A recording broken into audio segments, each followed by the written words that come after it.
Morning, everyone. It's 9 o'clock. Today is Tuesday, July 12th, 2022. We're here in council chambers for the hearing examiner agenda. I'm calling the hearings to order at this time. There is going to be a change in the agenda. We are moving item number D, as in Dolores, to the top of the agenda. That would be, I'm not calling the case at this time, but when it's called, that would be case VP 21-0017, with the applicant being Jens and Elizabeth Gamperl. Following the conclusion of hearing number D, we will then go to hearing number A and do the rest of the agenda in order. Excuse me. Before we start the hearings, however, I have some preliminary comments. I'd like to introduce the process that we follow here in Cape Coral, which is a little bit different than the process followed in other jurisdictions. In our process, the clerk will read the introduction of the case, then the clerk will swear in anyone who is testifying. City staff then testifies regarding compliance with public notice. If public notice is found to have been properly accomplished, then the hearing goes forward. If it has not been properly accomplished, it does not go forward. Assuming that notice is found, the applicant goes first and is required to present an entire case. Following the applicant's presentation, city staff goes second and presents an entire case. Public comment is next. Please, if you're here for public comment, please make sure that your comments are comprehensive, because once public comments is closed, it will not be reopened. Following the closure of public comment, the applicant responds to questions and makes any final comments. Staff does the same, and then the hearing is concluded. If you have a cell phone with you this morning, please either turn it off or silence it if possible, and take any cell phone conversations outside the room. If you wish to have private conversations, please move away from the lectern so we do not accidentally record your conversation. If your conversation is recorded, it automatically becomes public record, just so you're aware of that. If you have testimony to provide today, please come to the microphone so that we can properly record your testimony. All testimony must be under oath. And we have on the side of the room, to my left and your right, there is an additional lectern with a microphone and video capability. Members of the public, not the applicant, but members of the public are requested to go to that podium if possible to present testimony. That is an additional safety and security attempt given the current status of the public health concerns. Excuse me. If you're providing testimony today other than the applicant and the applicant's representative, you're requested to fill out a public participation card so we can properly spell your name. However, please be aware of the fact that if you do provide your email address, that becomes part of the public record at that time. If you wish a copy of the recommendation or order, please advise staff as appropriate. With those preliminary comments, I'm turning it over to the clerk to call the first case. Thank you. Thank you, Madam Hearing Examiner. Case VP 21-0017, address 5350 Bayview Court. Applicant Jens and Elizabeth Gamperl. The owners request to vacate plus or minus 498 square feet of canal right-of-way and all underlying easements, and plus or minus 1,471 square feet of platted easements associated with the west property line of 5350 Bayview Court.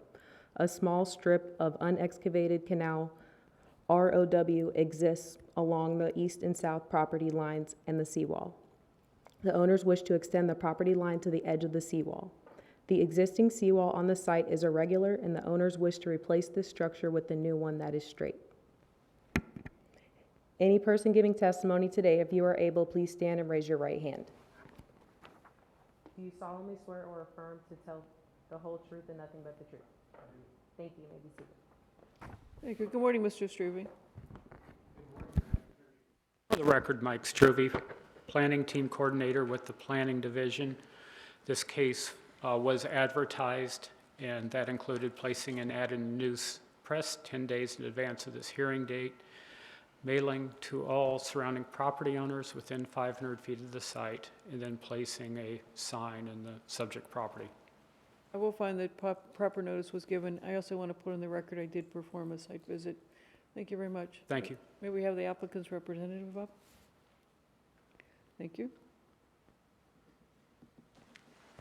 Good morning. My name is Attorney Ralph Brooks. I'm certified in city, county, and local government law.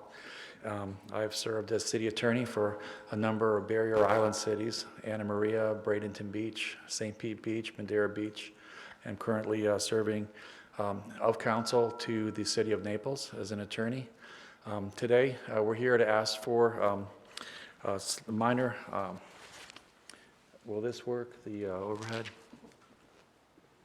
Mr. Struve will give you a hand with that.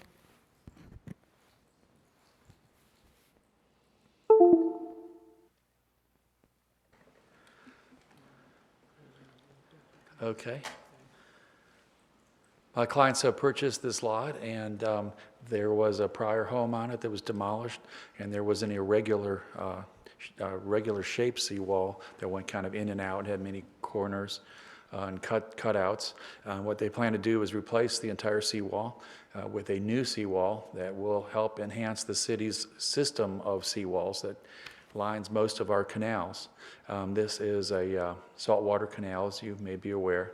The area that was previously preempted by the seawall, by the prior owners, perhaps due to some prior surveying, now that we have modern surveying, perhaps due to contractors that were putting the seawall in, departed and actually went into the city's canal right of way, slightly, and very slightly in certain areas. This would replace it with a brand new seawall, and it would be a straight seawall. The area to be vacated, you can see, is very, actually very slim. It's that dark area.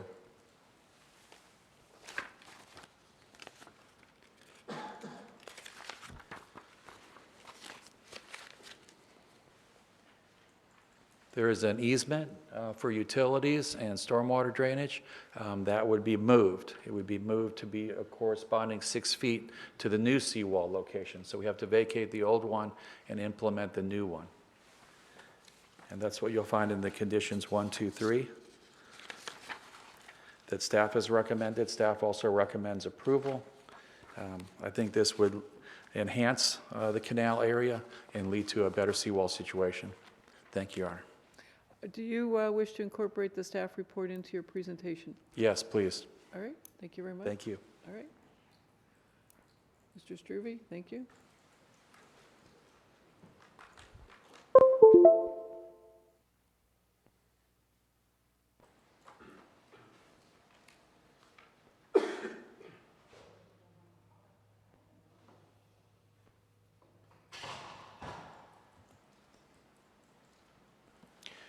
Good morning again, Madam Hearing Examiner. For the record, Mike Struve, Planning Team Coordinator with the Planning Division. And for the purposes of this hearing, I'm requesting to be recognized as an expert in the area of land use planning based on my credentials that are on file with the City Clerk's Office, as well as my past testimony before you previously on similar matters.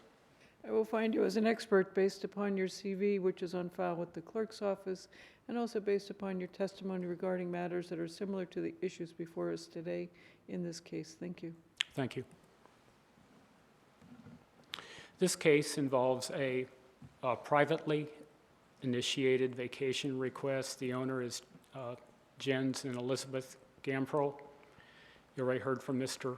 Brooks, who is representing the owners. The site is at 5350 Bayview Court, and the owners are requesting to vacate just under 500 square feet of canal right-of-way and underlying easements, and approximately 1,471 square feet of platted easements, and those platted easements are actually on the applicant's site, more particularly on lots 23 and 24 within block 158. The site itself is over 13,000 square feet. It has a single-family residence as well as a seawall along the canal that Mr. Brooks earlier spoke about. The site has a single-family feature land use classification and single-family or R1 zoning. The site is located at the intersection of two canals, Bayview and Bayshore Canal, and collectively the site has about 250 feet of water frontage. and there is a small and uneven strip of unexcavated canal right-of-way that separates the rear property line of the site from the two canals. The owners wish to extend the property line out to the edge of the canal and to replace the existing seawall with a new seawall, as described earlier again by Mr. Brooks. This is an area of the site with the applicant's property outlined in blue. You'll notice this is in an older area of the city that is built out with single-family homes. These are sketches provided by the owner's surveyor, and you saw depictions of these earlier from Mr. Brooks. On the left-hand side of this screen, in a crosshatch depiction, is the area of right-of-way that the applicant is requesting to vacate. And then on the right-hand side of the screen is the 6-foot wide platted easement that the applicant is seeking to vacate. And as a condition of approval, the city would be retaining a 6-foot wide perimeter easement that would follow the new expanded property line of the site for future utility installation and maintenance.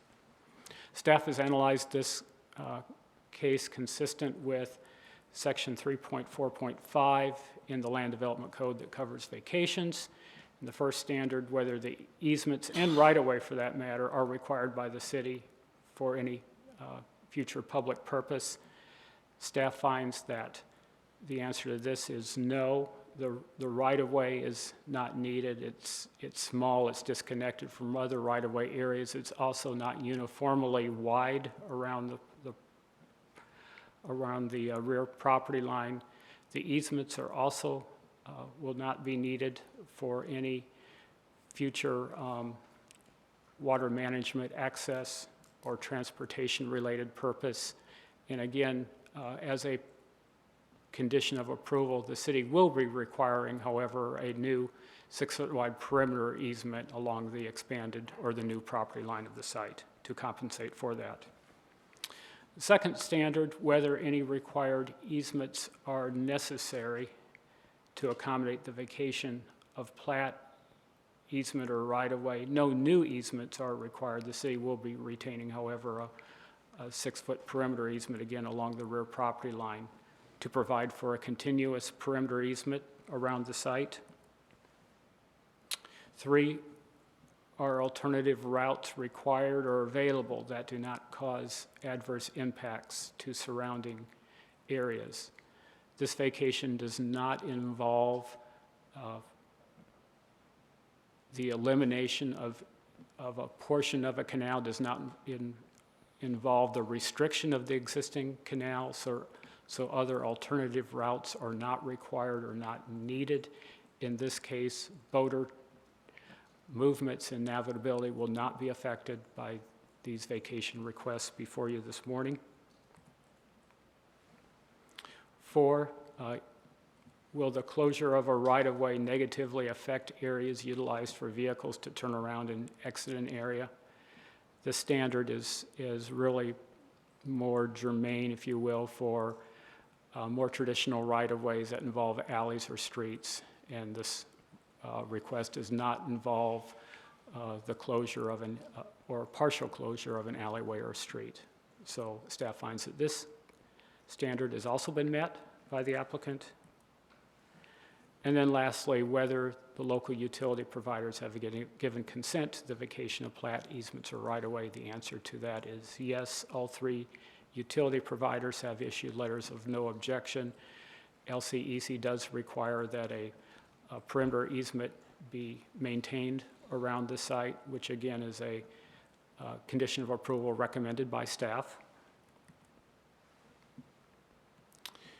This request is consistent with at least one policy in the future land use element of the comprehensive plan, policy 1.15A, that states single-family, for the single-family residential or the single-family future land use classification sites are to be 10,000 square feet or greater with densities not to exceed 4.4 units per acre.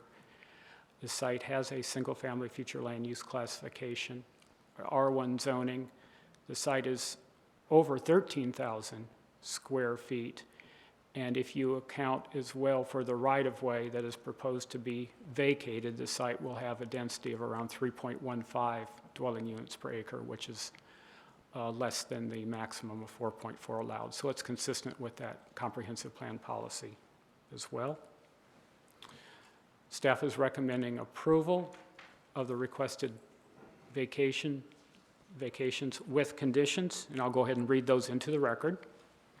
The first is the vacation of the 498 square feet of right-of-way and underlying easement shall be consistent with that shown in the sketch and accompanying legal description prepared by John Ibarra and Associates, dated February 1st, 2022, entitled Exhibit A.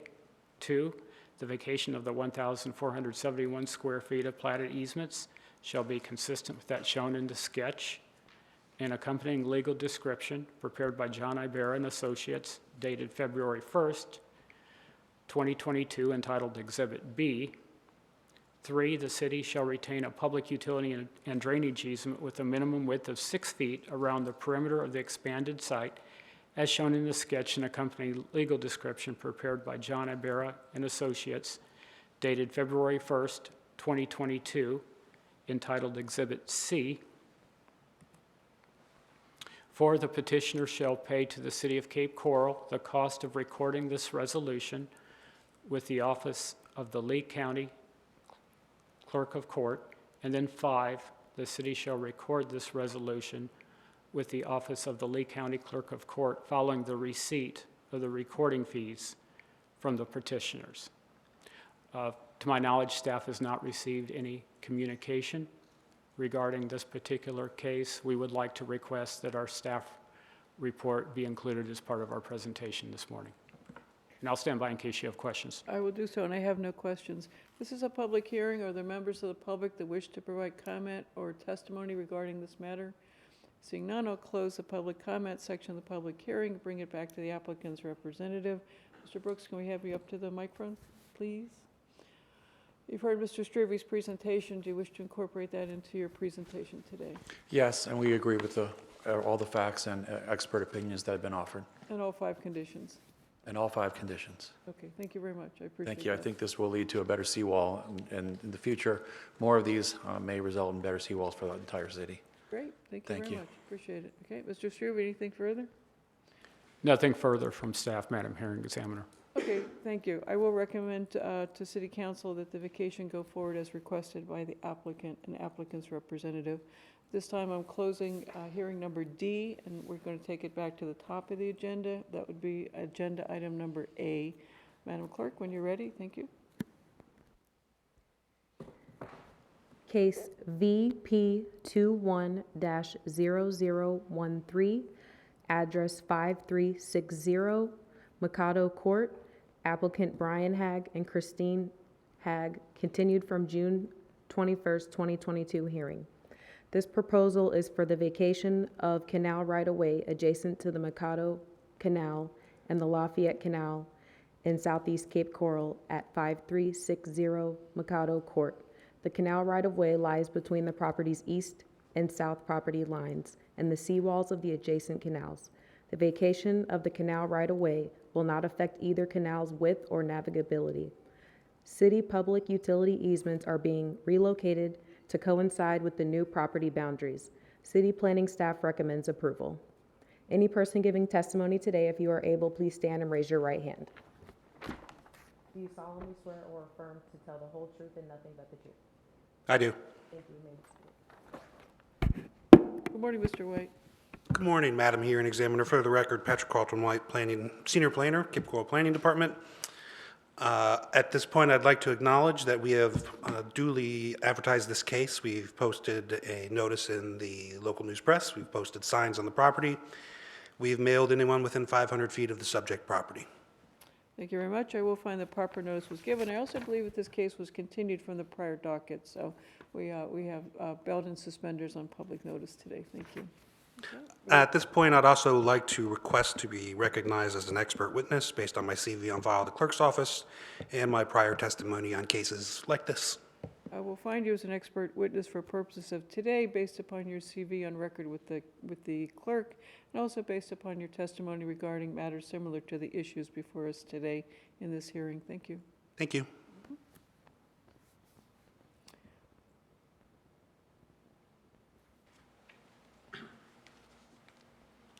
Good morning.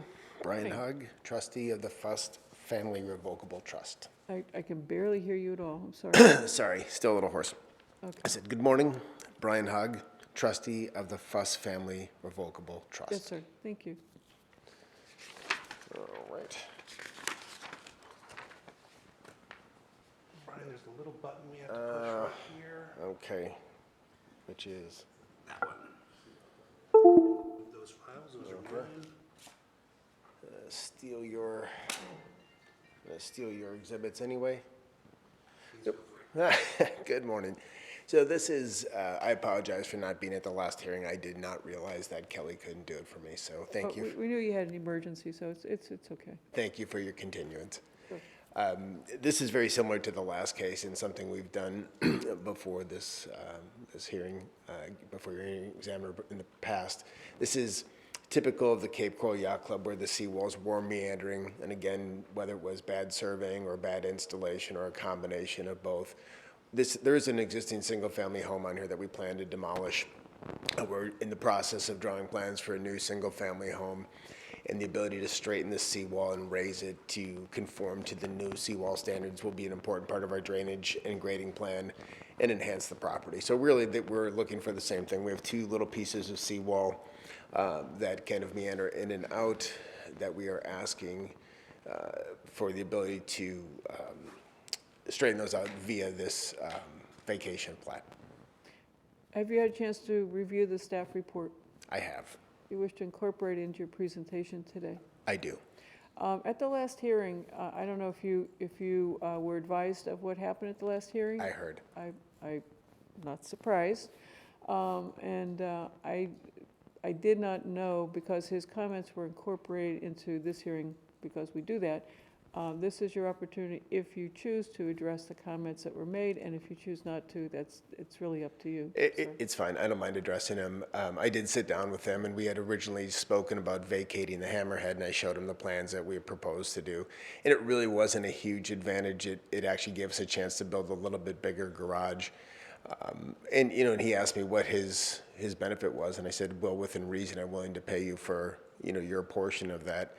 And he said, we like our view. And I said, that's fine. There's really nothing that I can do to make you sell or make you sign off on this or buy this piece from you. He said, well, he had an attorney, Eric Feichthaler, who contacted me and said, if you want to buy my client's entire house, which I have no desire to do. So we just kind of talked through it. And I said, there's really nothing that I can do to make you do this. The process has changed. So, if you don't want to do it, you don't want to do it. I can still build the house I want. The garage will just be, 4 or 5 feet shorter than I'd like it to be. So. No, but I think he didn't like the conversation. I'm not sure what his problem was, but we're probably not going to be coffee buddies. But it's fine. We're not here to talk about that vacation. I understand that, but I felt it was fair to give you an opportunity if you wanted to say something about it. And it's fine. I think his interpretation of our conversation was very different, and I'm not sure. I kind of haven't thought about it much.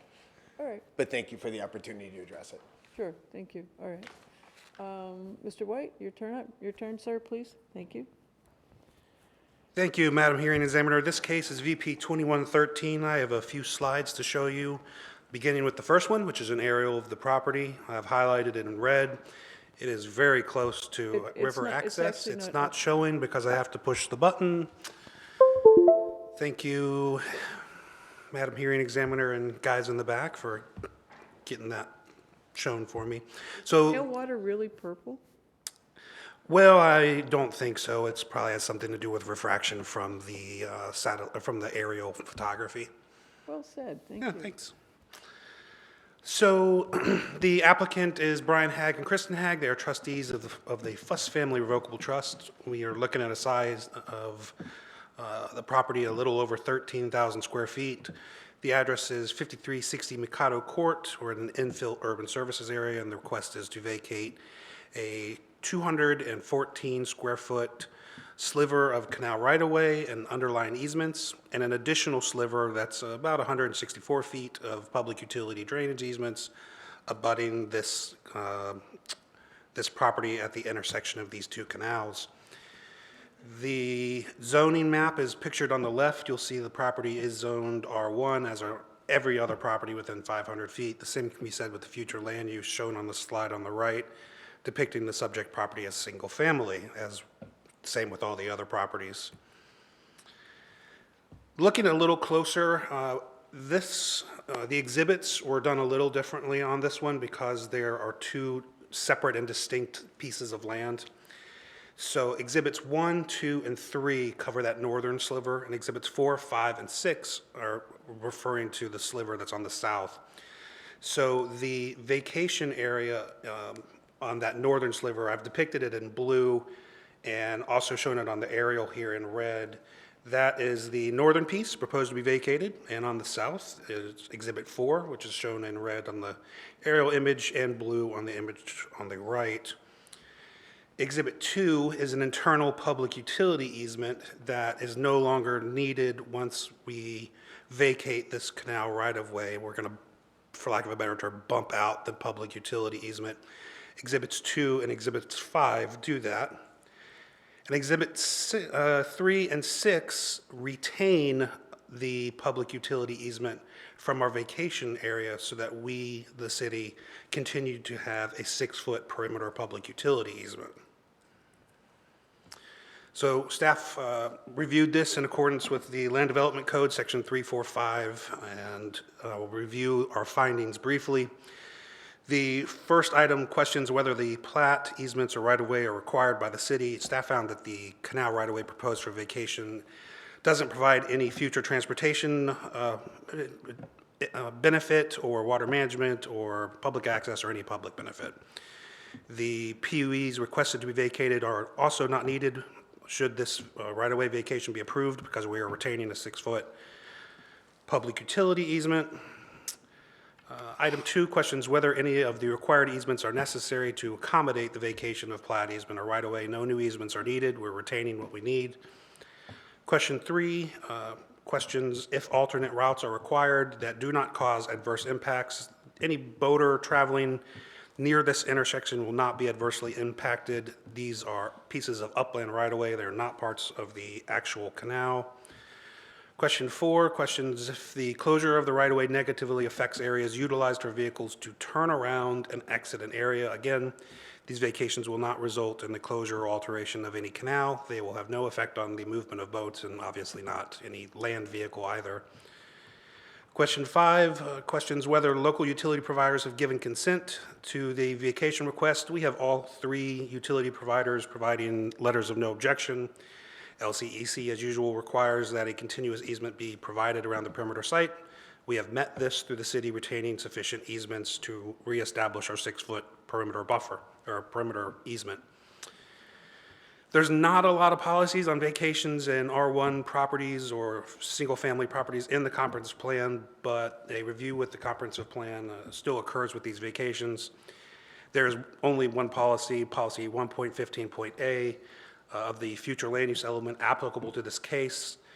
That policy states that single-family residential shall not exceed 4.4 units per acre. If approved, this site will nudge up a little in size and will have an approximate density of 3.3 dwelling units per acre, meeting this comprehensive plan policy. Staff is recommending approval with a number of conditions. I'll read those into the record now. The vacation of the 214.26 square feet of canal right-of-way and underlying easements shall be consistent with that shown in the sketch and accompanying legal description prepared by Harris Jorgensen LLC, dated July 21st, 2021, that appears in Exhibit 1 in the sketch and accompanying legal description prepared by Harris Jorgensen LLC, dated July 21, 2021, that appears in Exhibit 4.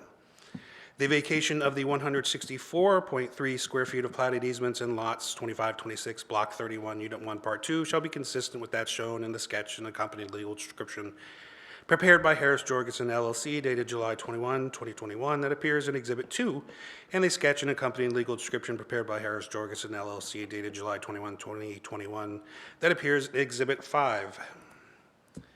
The city shall retain easements sufficient for maintaining a minimum 6-foot wide public utility and drainage easements coincident with the perimeter of the expanded parcel, which are consistent with those shown in the sketch and accompanying legal description prepared by Harris Jorgensen LLC, dated July 21, 2021, that appears in Exhibit 3, and the sketch and accompanying legal description prepared by Harris Jorgensen LLC, dated July 21, 2021, that appears in Exhibit 6.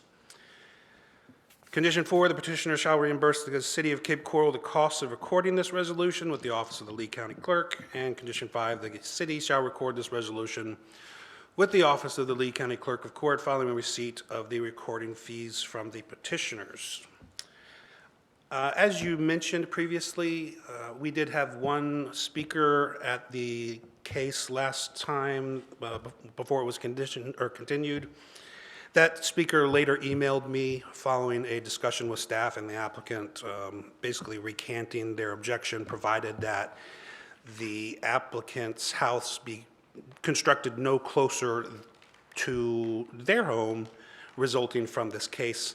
And I discussed it with them. This case will not have an impact on the location of any setbacks on the northern side of the property. So it's not going to impact them. He did send me an email. I've shared that with you. I have a copy if you'd like me to read it into the record. Why don't you, if you don't mind? No problem. I know it's very short. Thank you. It is. And would you recite his name too, please? Thank Of you. course. Dated June 21st from Mark Caspers. Hello, Mr. White. Thank you for clarifying the nature of the seawall vacation. We have no objections to this vacation as long as it does not result in Mr. Hagg building closer to our property. Mark Caspers, 4345 Mikado Court. There's no need to read his phone number into the record, but it's available should you need it. I did receive one other phone call from a property owner to the east on another beautiful piece of property who just had some questions about the vacation. After explaining what the applicant was requesting, she provided no objection over the phone. Okay, thank you. I appreciate that. And I appreciate you reaching out to the person who was speaking at the last hearing. Yes, ma'am. Very, very thorough. I appreciate that very much.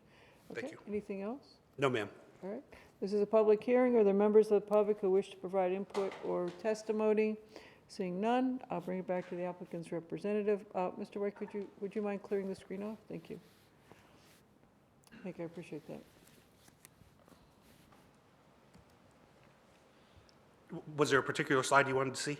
Nope, I just didn't, I just wanted to have the applicant's representative back up. Thank you very much. Any further comments or testimony at this point? No, ma'am. All right, I'm a little disturbed at the language that and I'd like, if you wish to comment, that's fine. Sure. At the language that was proposed that you read into the record, we have no objection to this vacation as long as it does not result, et cetera, et cetera. I have no intention of conditioning my recommendation on I don't know if he meant it as a condition or if the gentleman was just speaking as we do in non-legal terms, but I have no intention of recommending a condition that would restrict the applicant's representative in that fashion. So I didn't know if you had any further comments or if you... I think his concern was when we were talking about the vacation of the hammerhead, that it would allow us to build closer to his property. I think, from what I understood from speaking with Kelly, that once he understood that these have no bearing on our setbacks as they currently exist, I think that's when he said, well, I don't have an objection to that. Okay, great. Is there anything else you'd like to provide? No, ma'am. All right, thank you for coming in. I'm sorry you're still sick, if you are still sick, and Thank you. hope you get better soon. Mr. White, anything else, sir? Nothing further. I would like to have my PowerPoint and staff report included into the record. I believe they're already part of your hearing packet anyway, but just to be safe, can we please have them in the record? Always good to be safe. I will do so. Thank you very much. Thank you. And with nothing further coming on this hearing, I'm going to close the hearing at this time. I will recommend that the vacation go forward as requested by the applicant's representative with the caveat I just indicated regarding the comment from the member of the public. All right, Madam Clerk, moving on. Thank you.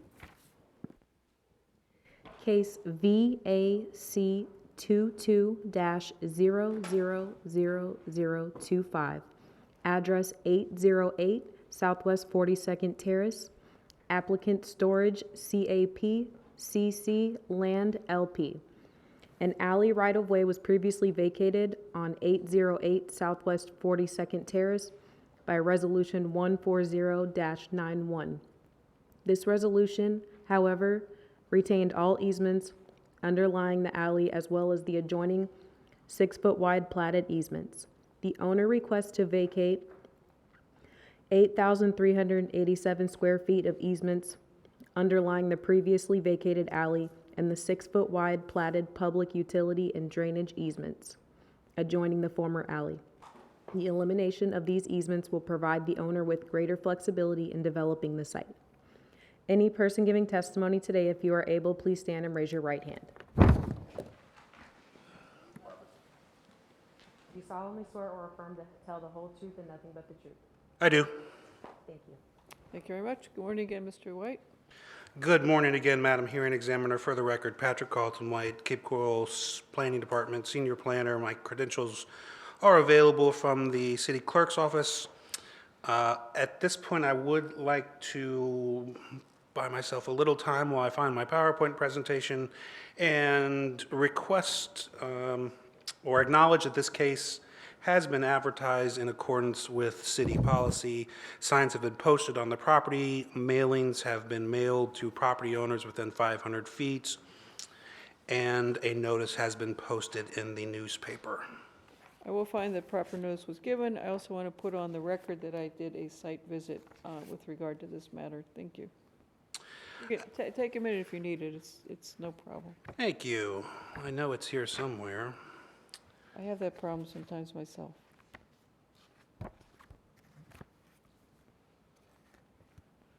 Well, while I find it, I would also like to be, Madam Hearing Examiner, if you would please acknowledge or recognize me as an expert witness based on my CV on file and my previous testimony on cases similar to this. I will find you as an expert witness for purposes of this hearing based upon your CV, which is on file with the City Clerk's office, and also based upon your testimony regarding matters that are similar to the issues before us today in this hearing. Thank you. Thank you, ma'am. At this point, I've located the PowerPoint. If you would like to hear from the applicant first, I will stand aside. That would be my desire. Thank you. Can we have the applicant up, please? Thank you.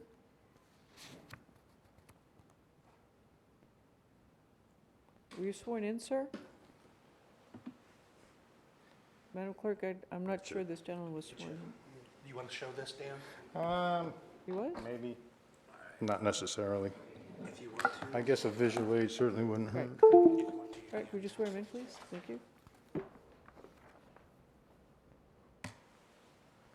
Okay, my name is Dan Johnson with Mass.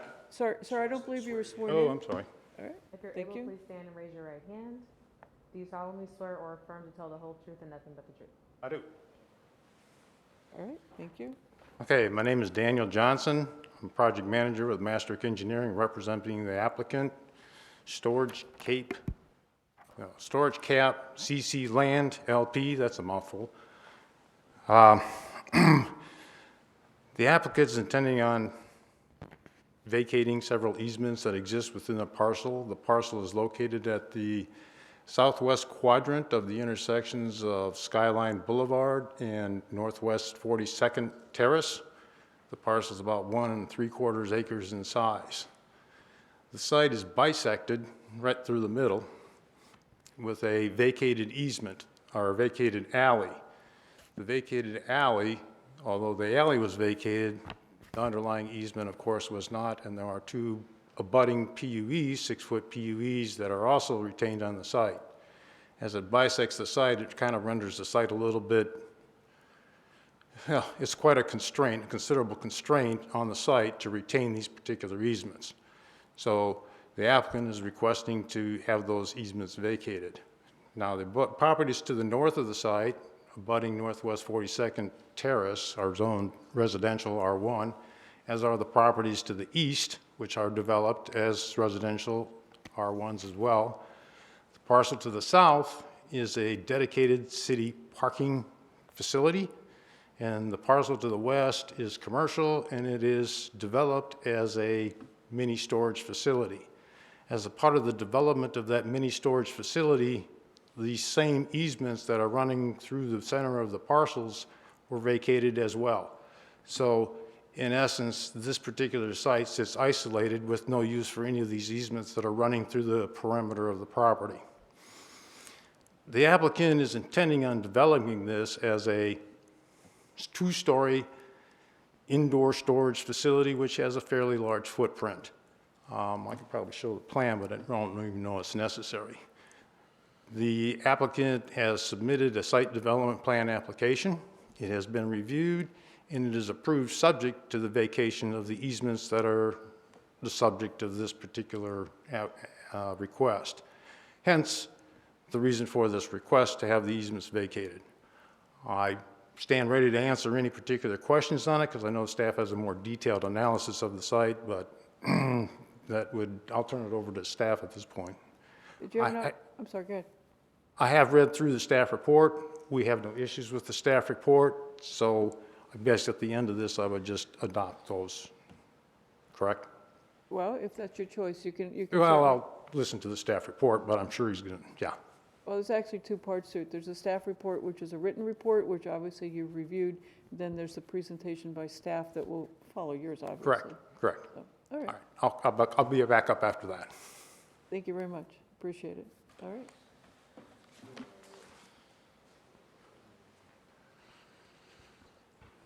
Good morning again, Madam Hearing Examiner.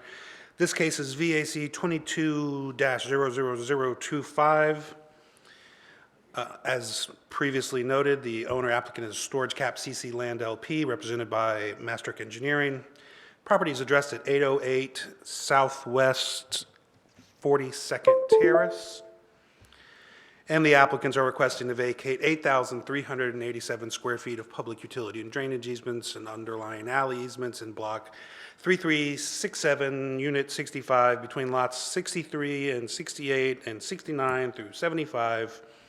This is a 1.75 acre property at the corner of Skyline Boulevard and Southwest 42nd Terrace. The site has a future land use of CP and a commercial zoning. It does have city utilities. As Ms. Dan mentioned, the alley right-of-way was previously vacated by a resolution 140-91. For whatever reason, in the 90s, we didn't vacate the underlying easements in addition to the alley rights-of-way. So this resolution retained all the easements as well as the 6-foot easements. The owner requests to vacate these underlying easements under the alley and the PUEs. So here's an aerial of the subject property. It is vacant right now, but there is a proposed development for it. It is shown in blue with a 500-foot buffer also displayed in blue. This is a copy of Exhibit A. It depicts the requested alley vacation. You can see the dark bolded outline of the vacation area and then the public utility easements located about 6 feet with kind of within that vacation area. Note over here on the right that we are not vacating this 6-foot segment. That's to keep a perimeter easement. And note over here on the left that we're not vacating those portions that serve to provide a 6-foot perimeter public utility easement. So city staff reviewed this in accordance with section 3.4.5.b. Item 1 questions whether the easements are required by the city for future transportation, access, water management, or public utility purposes, and staff found that the easements will not provide a future transportation, access, water management, or other foreseeable public benefit. These internal platted easements are not needed. The city will retain the existing 6-foot perimeter easement. Item 2 questions whether any required easements are necessary to accommodate the vacation of any plat, easement, or right-of-way. And city staff found that no new easements are required to accommodate this request. Again, we're retaining a 6-foot PUE. Item 3, Questions if alternate routes are required or available that do not cause adverse impacts to surrounding areas. This staff notes that this is vacations for easements only, therefore this criteria is not applicable. Question 4, questions if the closure of a right-of-way negatively affects areas utilized for vehicles to turn around and exit an area. In this instance, this alley right-of-way has previously been vacated. This criteria is not applicable. The vacation is for underlying easements and public utility easements. And item 5 questions whether local utility providers have given consent to the vacation of plat easements or right-of-way. Staff notes that all 3 utility providers have issued letters of no objection regarding the vacation. The request is consistent with the following from the future land use element, policy 1.15. The commercial zoning is consistent with the commercial professional future land use classification. Staff also found some concurrence with objective 3, the development of quality commercial centers. Excuse me. This vacation supports objective 3 by eliminating an internal unnecessary easement from the site, making it easier to develop. Dan might say much easier to develop. Staff's recommending approval of the vacation with some conditions, which I'll read into the record. Number 1, that the owner shall be responsible for all costs associated with the relocating any utility provider facilities that may be affected by this vacation. The owner shall provide utility easements for accommodating the relocation of said facilities upon request by any utility or provider. Item 2, the vacation of the platted easements will be consistent with that shown on the sketch and accompanied legal description prepared by Grady Minor dated February 21st, 2022, Exhibit A. Condition 3, the petitioner shall pay to the City of Cape Coral the cost of recording this resolution with the Office of the Lee County Clerk of Court. And I thank you. That concludes my presentation. At this point, I would ask that the staff report and the PowerPoint be included into the public record. I will stand by for any questions that you might have. I have no questions. Thank you very much. Thank This you. is a public hearing. Are there members of the public who wish to provide input or testimony? Seeing none, I will close the public comment section of the public hearing. Sorry, I know that there was someone else that was sworn in, so I'm not seeing anyone coming forward, so I'm going to go ahead and close the public comment section of the public hearing and bring it back to the applicant. Sir, may I have you back up? Mr. Johnson, thank you. Okay, we concur with the staff report and the presentation that was made. We have no objections to anything that was made in those statements or contained in that presentation or staff report. You didn't use the magic language. Do you wish to incorporate it into your Yes. presentation? Wish to incorporate it into the record, yes. Thank you very much. All right, Mr. White, anything else? No, ma'am. All right, thank you. Thank you. I will recommend the vacation go forward as requested by the applicant's representative and the applicant. And at this time, I will close that hearing. And let's move on to item number C, please, Madam Hearing Examiner. I'm the Madam Hearing Examiner. Madam Clerk, thank you. I just you. demoted you.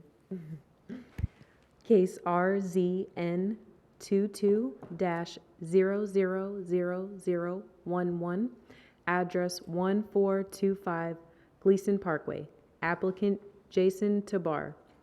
The ordinance is a privately initiated rezone from the professional P zoning district to the residential multifamily low RML zoning district for one property, 1.03 acres in southwest Cape Coral off of 1425 Gleason Parkway, near the intersection of Gleason Parkway and Chiquita Boulevard. The property was recently amended to multifamily residential future land use through ordinance 101-21 in early 2022. The impact of this change, if adopted, would be to add the potential for residential development for the subject site. As RML, a maximum of 16 units could be developed on the property. Additional multifamily development is present all along the north side of Gleason Parkway, eastward to Skyline Boulevard. This site is a logical extension of those uses. Staff recommends approval. Property is 1.03 acres. Any person giving testimony today, if you are able, please stand and raise your right hand. Do you solemnly swear or affirm to tell the whole truth and nothing but the truth? Thank you, Madam Clerk. I keep trying to call you the hearing examiner. I don't understand why. Good morning, Mr. Daltrey. Good morning, Madam Hearing Examiner. For the record, Wyatt Daltrey, Planning Team Coordinator with the City's Planning Division. Prior to the applicant's testimony today, I would like to mention that proper notice was given for this rezone. As is the city's, per the city's regulations, we use basically a three tiers of providing notice to the public. First, through notice in the Fort Myers News Press, which is our newspaper of record for this area, also mailings to the property owner and properties within 500 feet of the subject property, and lastly, with the posting of a sign on the property. We've provided this notice, and I'll stand by for any questions that you may have. I have no questions regarding the notice, and I will find that proper notice was given. Thank you. Thank you.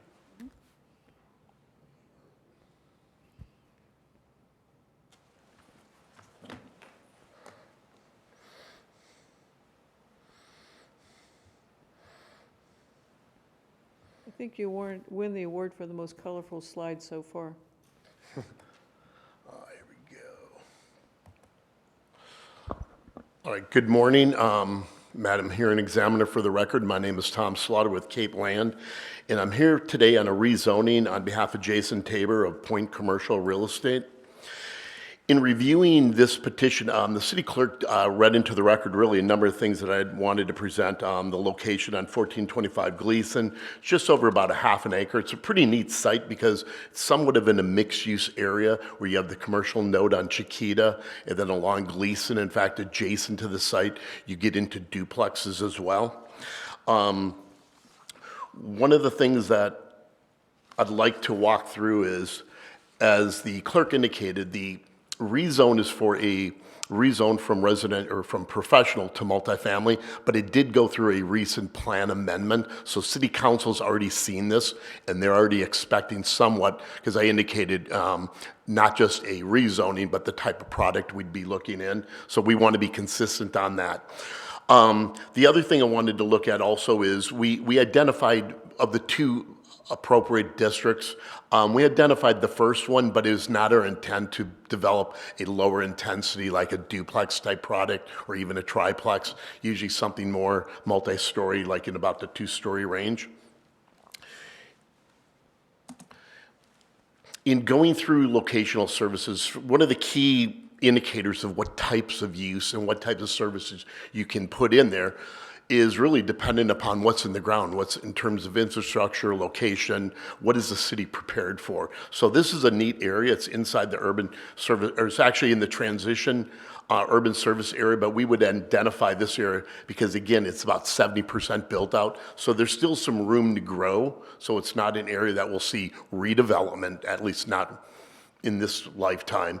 The multifamily use, as indicated, will then also help in this area really transition from the higher intensity commercial at the intersection. Then as you move further both to the north, east, and west and south, but as you move away from that, but in this regards, particularly to the east, you'll see that there is a multifamily existing developments that are there that share the same zoning. As I indicated, we identified the residential multifamily low as being the most appropriate for this area in terms of intensity, compatibility, and really what would fit in best in this location. And as I indicated, even the city itself has gone back and forth in this area between whether it should be commercial or multifamily. Unfortunately, we don't have good policies that describe it. We tend to do both in terms of what we want for commercial. It's this lot. What we want for multifamily, it's this lot. So one of the things, in this case, we look at the market and go, there is a market not for that level of retail commercial, but certainly for multifamily. And that's one of the things we'd like to accomplish. In going through the review criteria, certainly I'd ask that all the prior testimony and exhibits be entered into the record. But one of the things we tried to do is with these 6 criteria is identify how we're accomplishing that in terms of not just through a description, but to identify specifically those goals, objectives, and policies that we believe are supportive, as well as in some cases where they're not, where there's somewhat of a mixed bag or a jump ball. And I think it helps the hearing examiner as well as even the public kind of understand sometimes that there are no perfect decisions, and sometimes you identify the best of those choices. So one of the things we identified, and we went through pretty exhaustively to confirm all of those criteria that are involved in your decision and then ultimately City Council's final decision. So with that, that concludes my prepared remarks. I'd ask that this presentation also be included in the record. And with that, do you have any questions? Do you wish to incorporate the staff report into your presentation today? Yes, ma'am, I do. All right, thank you. I'll be asking you to come back up after the presentation's been accomplished. Thank you. Good morning again, Mr. Daltrey. Good morning again, Madam Hearing Examiner. Let me just pull my presentation up.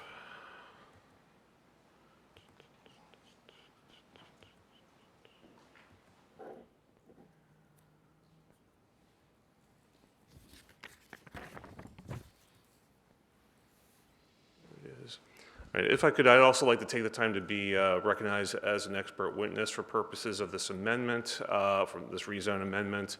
I would point to my credentials as obtained by the city clerk's office, and additionally, my past presentations before you on cases of this type. I will find you as an expert based upon your CV, which is of record with the clerk's office, and also based upon your presentations on matters that are similar to the issues that are before us today. Thank you. Thank you.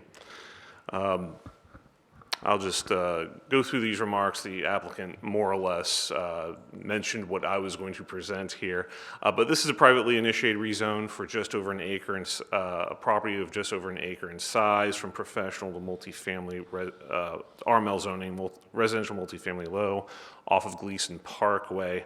Southwestern Cape Coral, it's an undeveloped site that is that borders single family to the north, multifamily to the east, and commercial to the west, and there's a church to the south.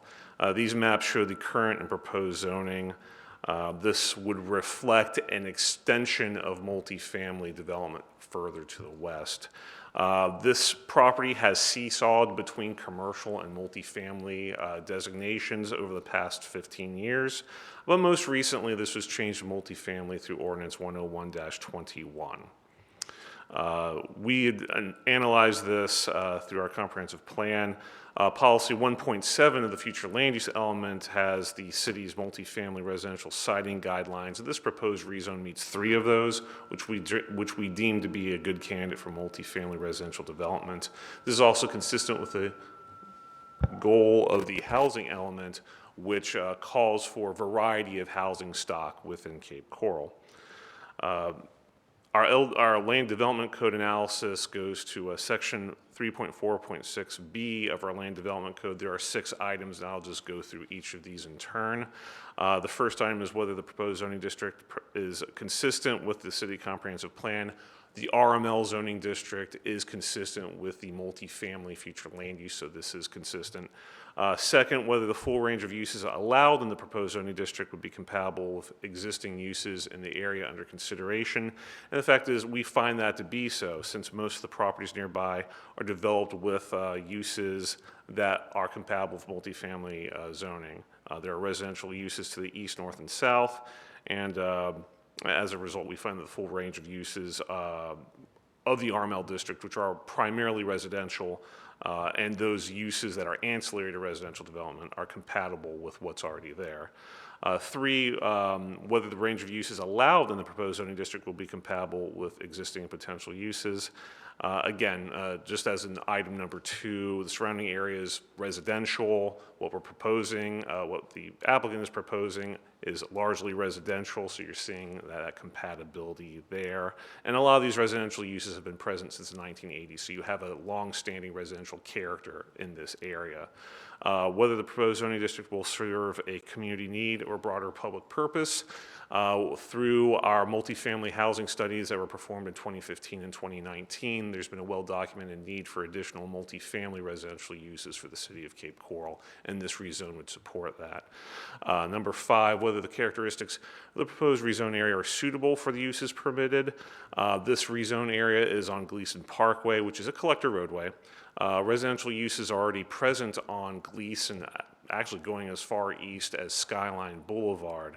And furthermore, it's somewhat, it'll be bordering commercial professional to the west. We consistently have a commercial professional multifamily interface, and so we find this to be met, this rezoning to meet this criteria. And then finally, whether a zoning district other than the district requested would create fewer potential adverse impacts. Within the multifamily future land use classification, there are 2 zoning districts consistent with that. The RML, which is what's been proposed by the applicant, and the RMM, the residential multifamily medium, which permits a higher density, 25 units per acre, and also has higher maximum height, 50 feet versus the 38 feet, which is proposed by the applicant in the RML. So we find that the proposal would create fewer adverse impacts on the surrounding area. To conclude, multifamily residential future land use is present in the area. It's been multifamily in the past.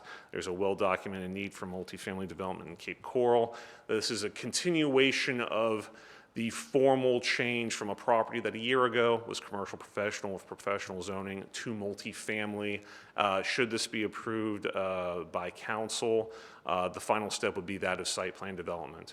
And lastly, we had analyzed policy 1.14 of our future land use element, which is our commercial node criteria, and we found that this really didn't meet many of those criteria. So while we are normally a little hesitant to change commercial land or lose that non-residential development, we feel this is a fairly weak candidate for that type of development, and so a change to multifamily is acceptable in our eyes. For that, staff recommends approval. I'll stand by for any questions. Why would you consider it a weak candidate? It only meets, I'll refer to my case report here. We have 8 criteria in policy 1.14 of our comprehensive plan for that, and it met, let's see, I think it only met the proximity to the intersection of Chiquita and Gleason, which is an intersection of major roadways. It failed to meet our intrusion requirements. It failed to meet, let's see, I'm trying to recall them off the top of my head here. Assemblage was one of them. I think it met ownership pattern. It met ownership pattern, proximity to intersection, and it met extension. So that's 3 of 8. We try to shoot for something around 50% of our criteria in order to make it, a more acceptable candidate for non-residential development. And just the fact is, if it was a great, I would put it this way: if it was a good candidate, it'd already been developed with professional or commercial uses. Good answer. Thank you. It's had utilities for nearly 20 years now. So.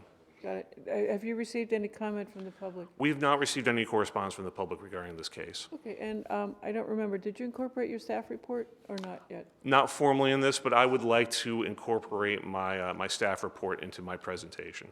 All right, thank you very much. I have no other questions. All right, thank you. Thank you. This is a public hearing. Are there members of the public who wish to provide input or testimony? Seeing none, I'll bring it back to the applicant's representative. Mr. Slaughter, you're up. Thank you. Thank you again, Madam Hearing Examiner. For the record, Tom Slaughter. I have nothing to add, and I would simply request, I'm trying to think of the operative term you use, that Incorporate. That the testimony exhibits from the presentation are incorporated into the record, As well as the staff report, no doubt. as well as the staff report as well. Thank you. It's okay. Thank you very much. I appreciate that. I'm assuming, Mr. Daltrey, nothing further. All right.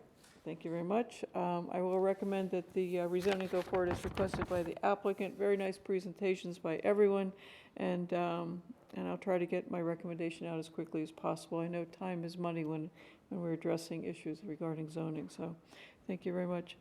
Closing the hearing at this time, Madam Clerk, can we move on to the next one? Thank you. Case RZN 22-000018, address 601 Cape Coral Parkway West. Applicant 601 CC Parkway, LLC. The owner, 601 CC Parkway, LLC, requests a rezone for 2 sites from the professional office, P, to the commercial, C, district. 1 site at 601 Cape Coral Parkway West is 30,000 square feet. 2 lots of this site currently have C zoning. The applicant is requesting C zoning for the remaining 4 lots totaling 20,000 square feet. A second property with an area of 10,000 is also requested to be rezoned. Both sites are in Block 1699 and are separated from one another by a platted alley. All sites within the subject block have either P or C zoning. The requested rezoning will allow these sites to develop with a wide array of commercial uses on a block with frontage along a major street, Cape Coral Parkway. Staff recommends approval of this request. Site is 0.69 acres. Any person giving testimony today, if you are able, please stand and raise your right hand. Do you solemnly swear or affirm to tell the whole truth and nothing but the truth? Thank you, Madam Clerk. Good morning again, Mr. Struve. Good morning again, Madam Hearing Examiner. For the record, Mike Struve, Planning Team Coordinator for the Planning Division. This case was advertised, and that included placing an ad in the news press 10 days in advance of this hearing date, placing a sign on the subject site, and then sending letters out to all property owners within 500 feet of the site. Thank you. I will find that proper notice was given. I also want to put on the record that I did perform a site visit prior to today. Thank you. Thank you. Good morning, Mr. Mazurkowitz. Morning, Madam Hearing Examiner. Joe Mazurkowitz, President, BGM Consulting, here on behalf of the owner and applicant 601 CC Parkway LLC. The owners are here requesting, as stated by the clerk, a change from professional to commercial zoning. The site has frontage on both Cape Coral Parkway and Southwest 47th Terrace. It is approximately 0.92 plus or minus acres. The future land use is commercial professional. Existing zoning is commercial and professional, a mixture of 2. The Mr. site is Mazurkowitz, I apologize for interrupting you. In the past, you generally offer your credentials with an attempt to become an expert. Is that your desire today? I'm sorry, I can't believe I forgot, yes. Madam Hearing Examiner, Me too. based on my CV that's previously submitted and representing similar cases in this venue before I request to be recognized as an expert witness. I will do so based upon your CV that you've presented prior to today, and also based upon your testimony regarding issues similar to those that are presented by this case. I will find you as an expert, and I do apologize for interrupting you. That's I thank you for taking care of my mistake. So there is a part of the process that has just 250 foot of frontage on Cape Coral Parkway, 80 foot on 47 Terrace, and 250 foot of depth for some part, 125 for the rest. The parcel is separated by an unimproved alley with utility easements for LCEC transmission lines. I want to make it very clear, this transmission line is not going to ever be vacated, so it is a high tension, high voltage transmission line going through this alleyway. So the alley will never be completely, or at least the easements for the electric line will never be totally vacated. So the way the construction will have to occur is if the applicant comes through at a later date, they may be able to vacate the alley, but they'll never be able to vacate that easement without significant expense of moving that high voltage line out of the way.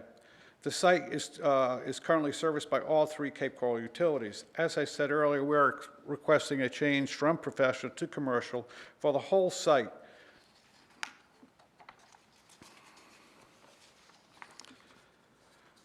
As the clerk said, the site lies within Block 1699 and has a commercial professional land use and a mix of commercial and professional zoning. The site has a mix of commercial professional zoning to the west, professional zoning to the east, single family across Cape Coral Parkway, and multifamily to the north across 47th Terrace. The most western part of the parcel that lies on Cape Coral Parkway is presently zoned commercial. The land use to the north is multifamily, commercial professional, to the east and west, and single family across Cape Coral Park to the south. There is a mix of commercial, professional, and non-conforming multifamily uses presently developed within Block 1699. I think it's important that we recognize now that the total Block 1699 has a commercial, professional land use, and the existing multifamily residential are pre-existing non-conforming uses. Just the commercial and professional are conforming uses that exist within the block. In reviewing the application with the required criteria, we come up with the following. The proposed commercial zoning is consistent with the CP commercial land use for the parcel. It does have full block depth along 80 foot of the parcel.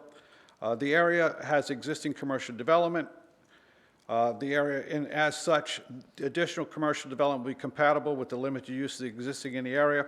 The size of this parcel is such, and the configuration of the parcel is not going to set itself up for a very intensive use, commercial use. So we believe that it's going to be more in line with some of the other commercial uses already in the area.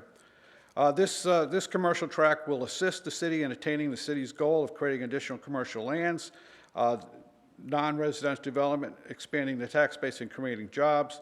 The area has existing commercial uses, and as such, the full range of uses will be compatible with the characteristic of the area, and the size of the site will allow for any necessary buffering to occur if necessary for the future surrounding land uses to the north and south.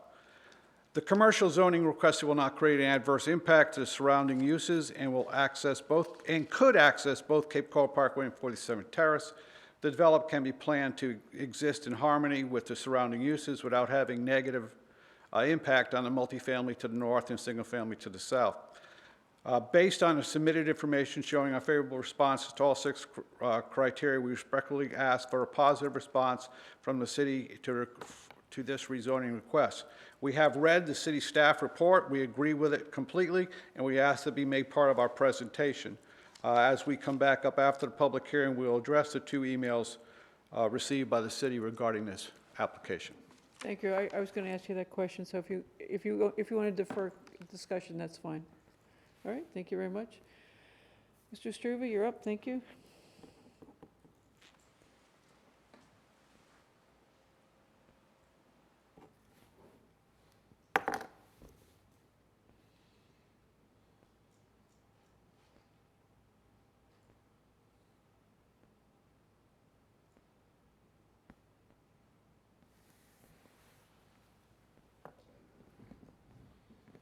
I think Mr. White is coming to assist there. I To think, rescue me here? I don't want to put it that way. right.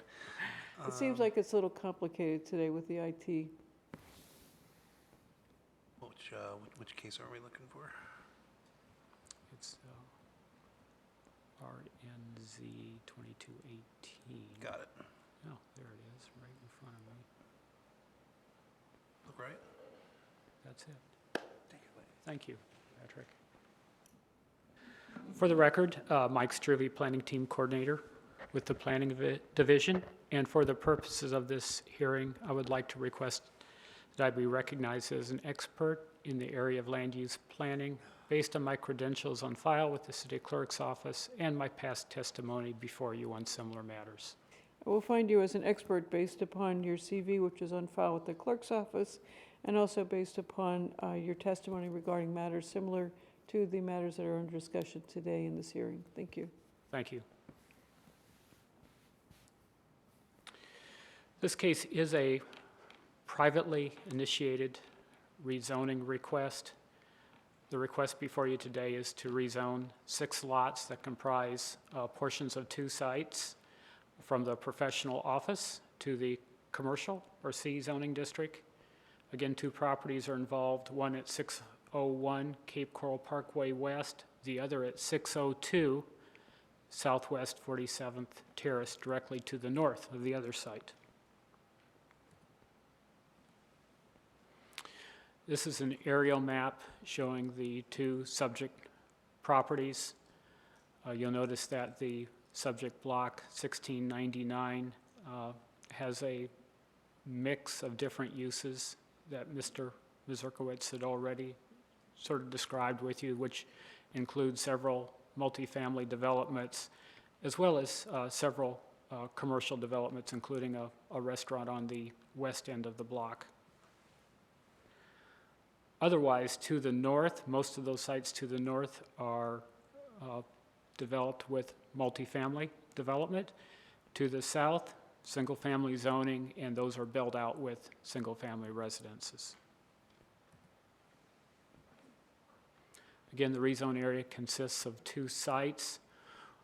The larger of the 2 sites, and the site with frontage on Cape Coral Parkway, currently has split zoning. So of this 6-lot site, lots 27 and 28 have C zoning, lots 29 through 32 have P zoning. So the request here is just to rezone those 4 lots for that particular site to the C district to provide for uniform zoning throughout that site.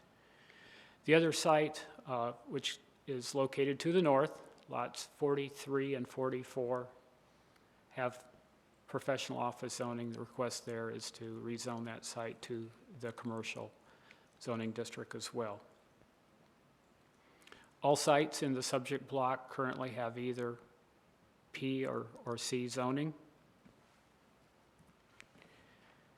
This is a future land use map showing that sites within the subject block, at least that you can see on the screen, have commercial professional land use. And that does include properties not shown on this particular map as well on the west end.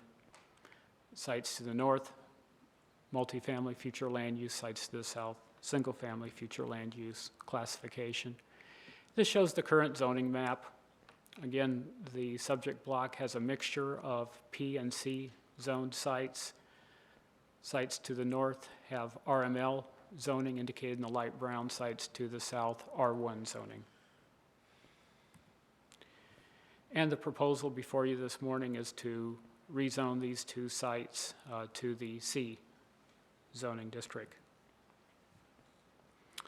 Staff has analyzed this request consistent with section 3.4.6 in Article 4 of the Land Development Code. First standard is whether the proposed zoning district is consistent with the city comprehensive plan.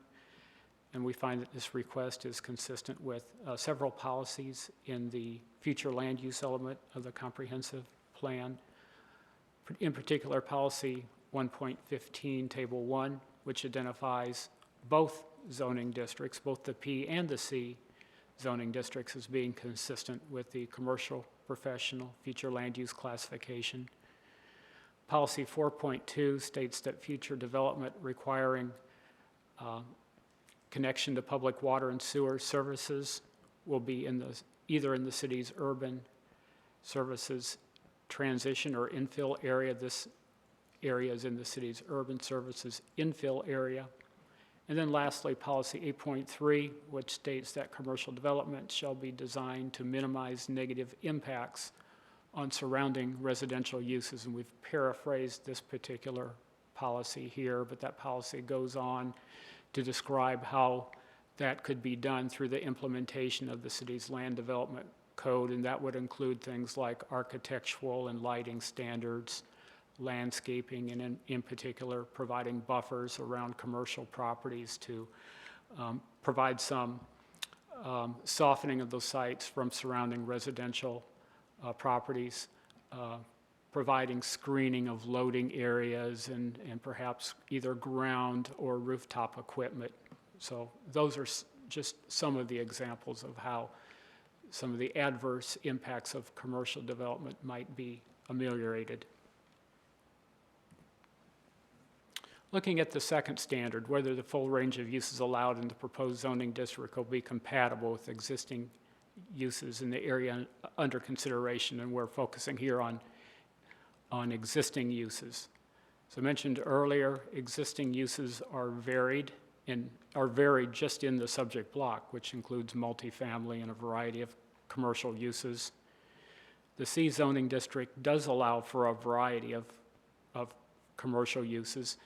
And when looking at the P and the C zoning districts, they do allow for an overlap of a number of uses.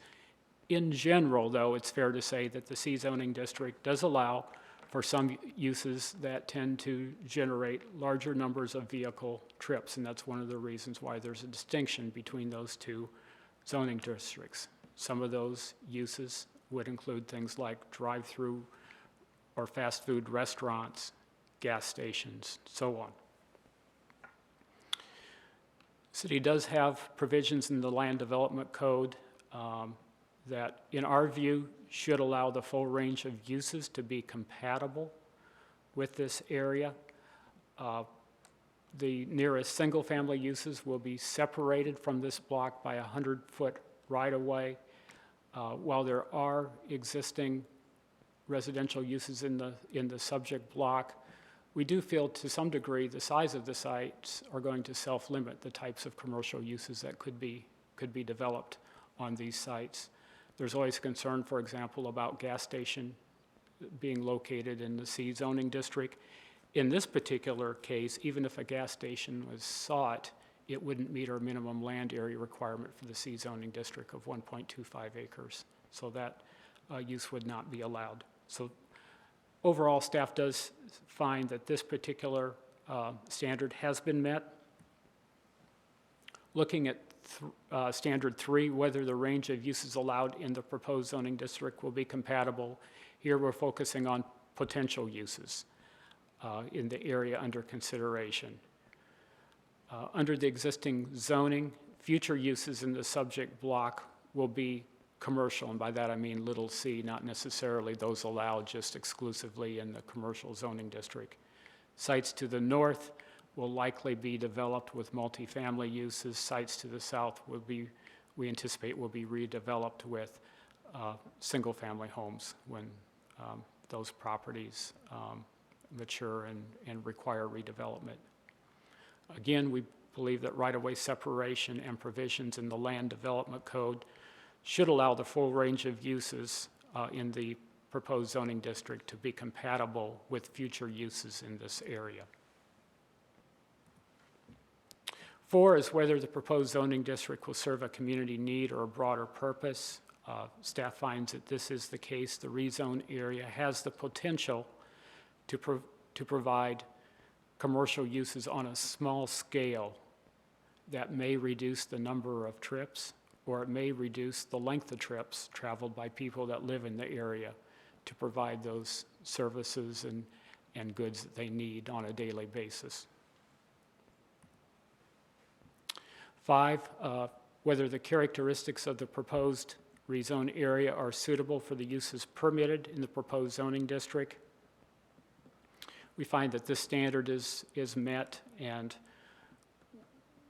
one of the things that we're looking at here, in particular on the larger of the two sites, which has frontage on Cape Coral Parkway, is that part of the site already has C zoning.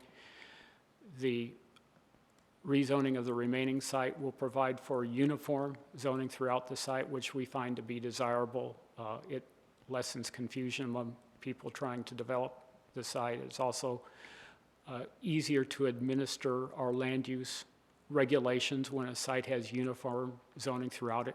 That being said, we don't require sites, though, to have uniform zoning too. So we do have sites on occasion that do develop under a couple different zoning districts. One of the sites does have frontage on a major street. Those streets are designed to carry larger amounts of traffic, and in particular commercial traffic. Both sites have, or they do not have access at this time, but they both abut an improved platted alley. So that in the future could provide for an additional means of access to both sites, rather than relying strictly on Cape Coral Parkway or Southwest 47th Terrace. And then again, the nearest single-family dwellings are separated from the site by Cape Coral Parkway or a 100-foot right-of-way.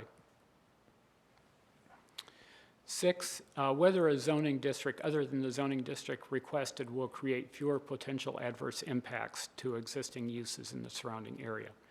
This is a hard standard to apply to this particular rezoning for staff.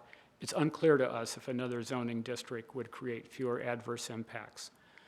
I'll start off by saying again that the C zoning district If you look at the full range of uses, it does allow some uses that are more intense and that are greater traffic generators, but variables like design and scale are important, as well as ultimately the particular use that's selected for this property.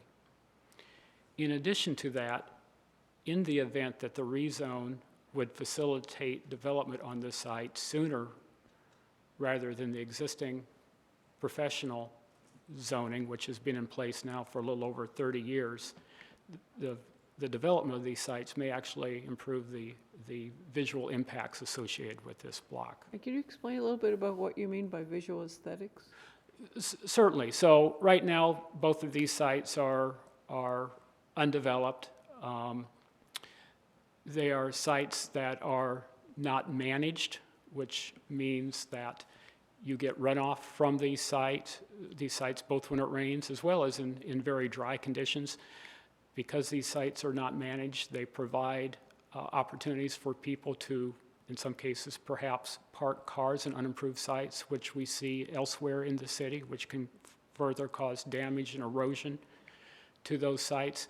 They sometimes provide, and I'm speaking more broadly here, but they also provide areas where sometimes trash collects and they just look unsightly compared to newer commercial sites that are fully landscaped, that provide for stormwater treatment and are managed on a daily basis.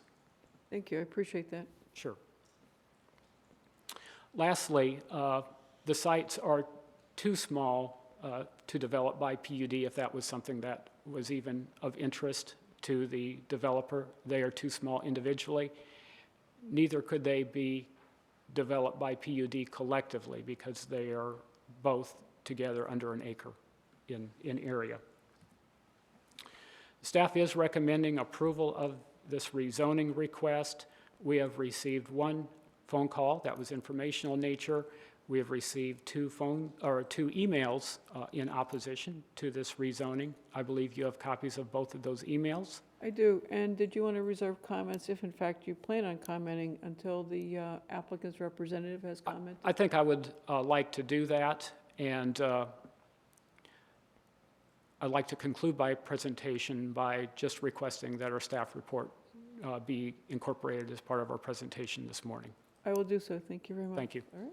This is a public hearing. Are there members of the public who wish to provide input or testimony? All right, I don't see anyone who is looking to move forward on that. So I'm going to just briefly allude to the emails that were received and that staff has commented and the applicant's representative has alluded to as well. One, and which were provided to me. One is from Anthony Alongi, pardon me if I've mispronounced your name. It's indicated as sent on Monday, July 11th, 2022 at 4:07 p.m. And I'm going to not read it into the record because it's fairly lengthy, but I'm going to summarize it. The gentleman is a resident and owner of the home located at 606 Cape Coral Parkway West, which he states is in close proximity to the proposed rezoning. He is opposed to any change in the current zoning, and he's concerned that any changes would diminish the quality of life of residents, increase traffic, and increase noise on Cape Coral Parkway. He does note that the traffic and the noise levels are very high, and he is stating that the purpose of the commercial rezoning has not been identified, nor is it, I'm going to interject, nor is it required to be identified at this time. Going back to his comments, he believes that there'd be increased traffic. He'd like to see less traffic, not more traffic. And finally, he makes a comment that there have been considerable investments in the homes, which are not only his home, but nearby homes. And he says there are already commercial corridors in Cape Coral. Why do we have to change the zoning in our neighborhood? Obviously, I'm summarizing this, and the original is available. The second email is from Jan and Craig Dudley. That was sent on Saturday, July 9th, 2022. They reside at 521 Southwest 47th Terrace, and therefore in fairly close proximity to the matters under discussion today. They are opposing the rezoning on the grounds of, there's already what they call maxed out traffic, and then people constantly, once again, I'm quoting, the burrowing owls along the road, which is a traffic hazard. There's no sidewalks or lights, and they're concerned also about more traffic and also concerned about biking and walking. They appear to have a property here and also property out of state, and that's apparently why they're not here today to comment. Having summarized those two into the record and seeing no one else who's interested in testifying at the public comment section of the public hearing, I'm going to bring it back to the applicant's representative, who has indicated he does wish to comment on them. Do you have a copy with you, Mr. Mazurkowitz? I have copies if you need them. Yes, Madam Hearing Examiner, I have a copy of both emails staff provided to me. First of all, let's address Mr. Olonji, who lives on Cape Coral Parkway. Mr. Olonji's issues are with Cape Coral Parkway and the fact that it's a 6-lane thoroughfare that's going to support 40,000 trips or above as we grow as a city. The interesting thing that he raises in his letter that there is no supporting evidence is that Cape Coral Parkway with commercial activities along one side of it and the 8 lakes on the southern side in this particular area says it negatively impacts property values. I did a quick search of the property appraiser site, and the values on the southern side of Cape Coral Parkway are very similar to the values of properties all around the 8 lakes, and it has not negatively impacted the values of the people along Cape Coral Parkway who live on the 8 lakes. The other thing he talked about is that the traffic volume in North exceeds the existing infrastructure and support, and that's not the case. There's excess capacity for Cape Coral Parkway still existing, and hopefully will always be there. As we continue to build out in the Southwest, we're going to continue to increase trips going east and west in front of Mr. Olonji's house. The interesting thing about commercial and professional that I want to raise is traffic counts drive traffic impact costs based, and uses that are destinations create the most traffic impact and have the highest traffic impact road impact fees. Specifically, one of the highest road impact fees in the city of Cape Coral is medical office space because it draws a lot of trips, and it's a destination. It's not a drive-by activity. And medical office space would be allowed in the existing P1 zoning. As staff said, this parcel is so small and the configuration is such that it doesn't allow itself for the more intensive, high-intense use. But even as if it could work as a professional use for medical office space, which would create higher trips and destination trips rather than drive-by trips, I believe that based on my experience, this site will be such that it will be a commercial impulse buying opportunity for the 40,000 plus trips that are going by it presently today. It's not going to necessarily attract more trips to the area, and I don't see it as having that large of an impact on additional trips on Cape Coral Parkway. And I think that addresses most of the issues raised in the first letter. The second letter I find is it's the first time I've ever heard it. Burrowing owls as an attractive nuisance in Cape Coral. The good thing about the Dudley's letter is both of their issues they raise are going to go away. As the property is developed, unless it's purchased by the Cape Coral Friends of the Wildlife and becomes a home for burrowing owls, the burrowing owls that live there presently will be gone as that property is developed, lessening the impact of the attractive nuisance. The second thing, as this property is developed along 47 Terrace, we will be putting curb gutter and sidewalks and additional lanes as part of our permitting process in a site development plan. So while we won't be fixing the immediate issue with burrowing owls, I think the development over time will fix that, and we will be contributing to the curb gutter and sidewalks on 47 Terrace when this project is developed, and I think long-term, they're going to see their roads and their area, 47 Terrace, becoming much more walkable and user-friendly and much safer as this property is developed. With that, those are our concern. We would also like to request that we incorporate staff's presentation today into our presentation, and we respectfully request you make a recommendation to approve the rezoning. Mr. Mazurkowitz, you've been qualified as an expert, so I'd like to ask you a question that's a little bit, very slightly off topic. You know, the telehealth process has become greatly advanced, and it's actually becoming the norm now.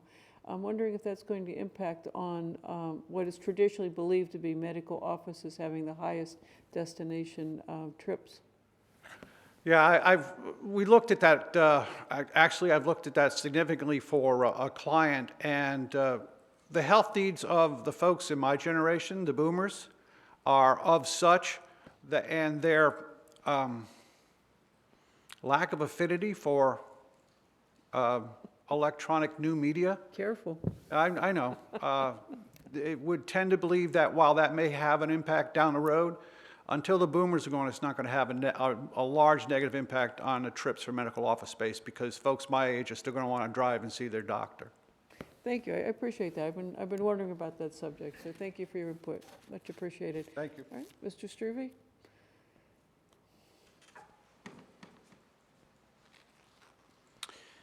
Just to add a couple of things, either to reemphasize a couple of things that Mr. Mazurkowitz mentioned, and maybe to hit on one of the same topics from maybe a little different perspective. The burrowing owls, I went out yesterday, saw 2 on the perch. Those will be handled through the state's permitting process. So the developer, if and when this site is developed, will need to comply with those state regulations. Whether those owls are actually physically on their site or in the right-of-way next to the site, they're still going to have to go through permitting to deal with those. There would be new sidewalks required for the smaller site with frontage on Southwest 47th Terrace. That is a city requirement. In addition to that, one thing that Mr. Mazurkowitz did not mention is that the alleyway would need to be improved along the frontage of both sites when these sites come in for development. In terms of traffic, yes, the uses, again, in general in the C district do generate more traffic. And in our staff report, we provide a table, and we're asked to look at service impacts now to a greater extent than we have before. And in the table, what we used for the P zoning district was for a general office use, and for the C zoning district, a shopping center. Those aren't necessarily, even if this property is rezoned to C, you're not necessarily going to get a shopping center, but it's sort of a generic use and includes potentially several different uses like office and maybe even restaurant and retail. When we did the trip generation analysis for that, the number of trips generated under the C zoning was a little over twice that under the P zoning. And so that sounds like a huge increase, but then when you look at the actual numerical values, under the C zoning it was 25 peak hour trips. For the P zoning it was 11, which reflects the small size of these sites. So yes, the trips may increase, and again, there is some overlap between the 2 zoning districts. Even if they do increase, that numerical difference may not be real significant in this particular case. I'm not going to speculate on how property values may or may not be impacted by the rezoning request. I'm not an expert in that field, so I'm not going to comment on that. Unless you have any other questions for me, I think I've concluded my remarks. Well, do you have an interest in addressing what I asked Mr. Mazurkowitz about the telehealth component? And it's not directly related to this rezoning, but it seems to be very much the wave of the future. And I'm wondering, as I said to Mr. Mazurkowitz, traditional zoning wisdom is that medical offices generate the most traffic, and I'm wondering, as our society changes, let's call it, if your perspective is that might alter the traffic count as well. It may to some degree. There are certainly some visits that can be done through telehealth, follow-ups and that type of thing, and maybe even initial meetings. And we certainly saw that during COVID. My wife used to work in the medical field, so she's very familiar with telehealth and with meeting with clients outside the office.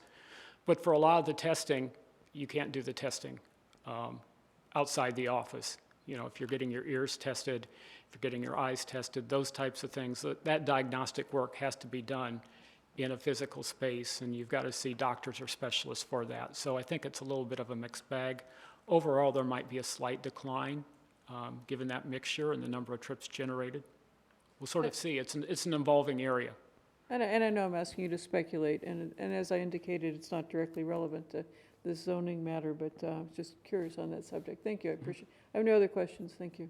All right, this concludes the hearing. I will take everyone's thoughts under consideration, and how the emails have been addressed by staff and by the applicant's rep, and I will attempt to get the recommendation out as quickly as possible. I know time is money for all applicants, and I appreciate the need to move forward, so thank you very much. With those comments, I'm closing this hearing, and Madam Clerk, would you open the final hearing for today? Thank you.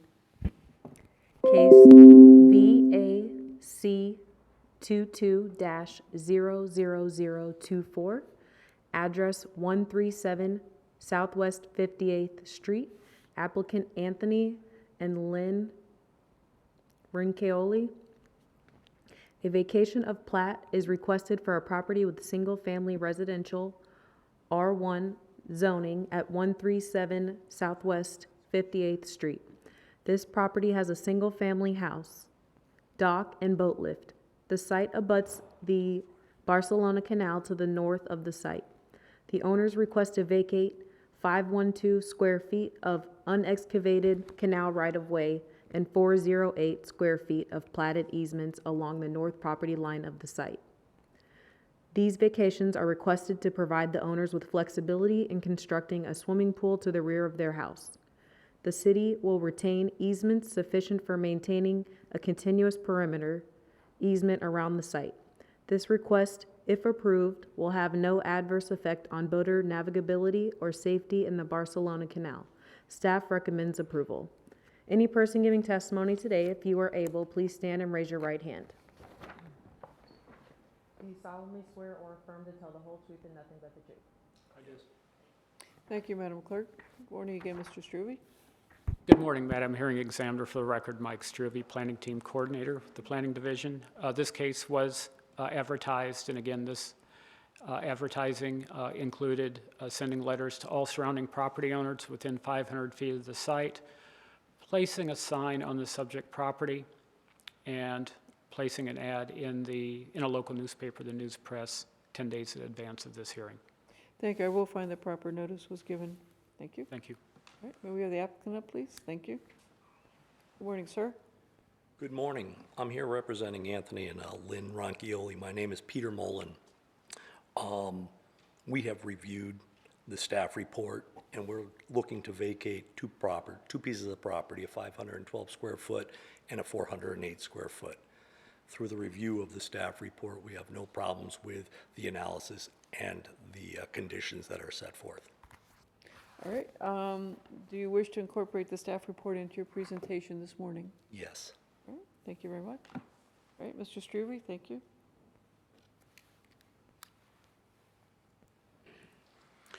Good morning again, Madam Hearing Examiner. For the record, Mike Struve, Planning Team Coordinator. And for the purposes of this hearing, I would like to again be recognized as an expert in the area of land use planning based on my past testimony before you on similar matters, as well as my credentials on file with the City Clerk's office. Thank you. I will find you as an expert regarding matters relevant to this hearing based upon your CV, which is of record with the clerk's office, and also based upon your testimony regarding matters that are similar to the issues before us in this hearing. Thank you. Thank you. So again, the owners in this particular case, Anthony and Lynn Ronchioli, they're requesting to vacate 512 square feet of canal right-of-way, as well as 408 square feet of platted easements that are on their site, in particular lots 34 and 35 within block 196. The Ronchioli's property is located at 137 Southwest 58th Street, which is in southern Cape Coral. You see an aerial map here showing the applicant's property in red. This is an area of the city that is built out with single-family homes, except for a couple of large properties to the west, one of which is owned by the city of Cape Coral and is part of the Rotary Park site. Looking at the zoning map, the subject property and all immediately surrounding sites have R1 zoning. Subject site is a little over 10,000 square feet, has a single-family future land use classification, R1 zoning. The site has a single-family dwelling, a dock and a boat lift, and there is an excavated canal right-of-way that separates the rear property line of the site with the canal located to the north of the site, and it's that right-of-way that the applicants are seeking to vacate. This vacation is being requested to allow the applicants with greater flexibility in constructing a pool to the rear of their property.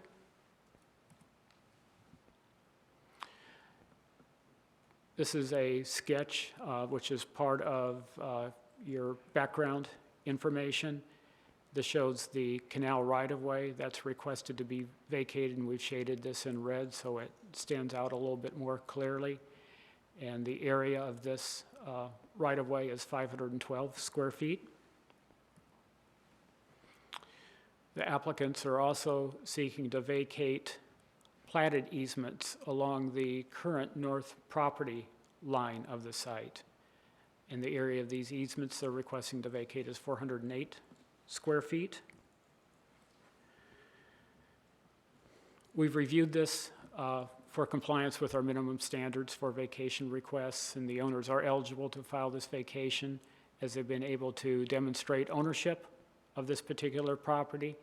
They've provided letters of no objection from the 3 utility providers, and they've provided sketch and legal descriptions that have been reviewed and approved by our survey staff. Now looking at the individual standards that staff uses for evaluating vacation requests, the first is whether the plat, easements, or rights-of-way are required by the city for any future transportation, access, water management, or public utility purpose. In this particular case, we find that the right-of-way is not needed for any future public purpose. It's small. It is directly behind this homeowner's house. It was really never intended to serve as right-of-way, except for as it was originally intended to be excavated and to serve as part of the original canal system, which it no longer functions in that capacity. So we see there being no foreseeable value in keeping this area of right-of-way as unexcavated right-of-way. In addition, the platted easements that the applicant is seeking to vacate will no longer be needed, as the city will be retaining easements underlying the vacated right-of-way to provide a continuous perimeter easement around the site. That's something that is standard in terms of city conditions, and also something that Lee County Elective Cooperative also generally requires in their letter of no objection. Second standard, whether any required easements are necessary to accommodate the vacation of any plat, easement, or right-of-way. New easements are not needed in this case. The city will be retaining existing easements to maintain that 6-foot wide perimeter easement. Third standard, whether alternative routes are required or available that do not cause adverse impacts to surrounding areas. In this case, alternative routes are not required and they're not needed. Vacation request will not result in the closure, the restriction, or the physical alteration of the functioning canal system, so it will not affect boater traffic or movements in the Barcelona Canal. 4, whether the closure of a right-of-way negatively affects areas utilized for vehicles to turn around and exit an area. Again, similar to the preceding standard, the actual functioning canal system will not be altered in terms of its geometry, so it will not affect boater traffic. Will not, in addition, that will not affect visibility of boaters either in the canal. So we find this standard has been met. 5, whether local utility providers have given consent to the vacation of the plat, easements, and right-of-way. All utility providers have issued letters of no objection. Those are part of your packet before you today. LCEC does require a 6-foot wide easement around the site, and that will be provided as the city will retain easements underlying the vacated right-of-way to meet that particular request. In terms of consistency with the city comprehensive plan, this vacation is consistent with policy 1.15 in that the R1 zoning of the property is consistent with the single-family future land use classification. In following the vacation, assuming that that is ultimately approved by the City Council, the site will have an expanded area, and the new area would be about 10,694 square feet. That would equate to a density of 4.07 dwelling units per acre, which is less than the maximum 4.4 dwelling units per acre allowed by the single-family future land use classification. Staff is recommending approval of the requested vacations with conditions. We have received one phone call just from an individual wanting to know more about the request concerning this particular application, and I'll go ahead and read the conditions of approval recommended by staff into the record. Thank you, yes. The first condition, the vacation of the 512 square feet of right-of-way adjacent to lots 34 and 35, block 196, Unit 3, Cape Coral subdivision, shall be consistent with that shown in the sketch and accompanying legal description prepared by Omni Surveys, Inc., entitled Sketch and Description for Area to Vacate, dated October 26th, 2021, that appears in Exhibit A.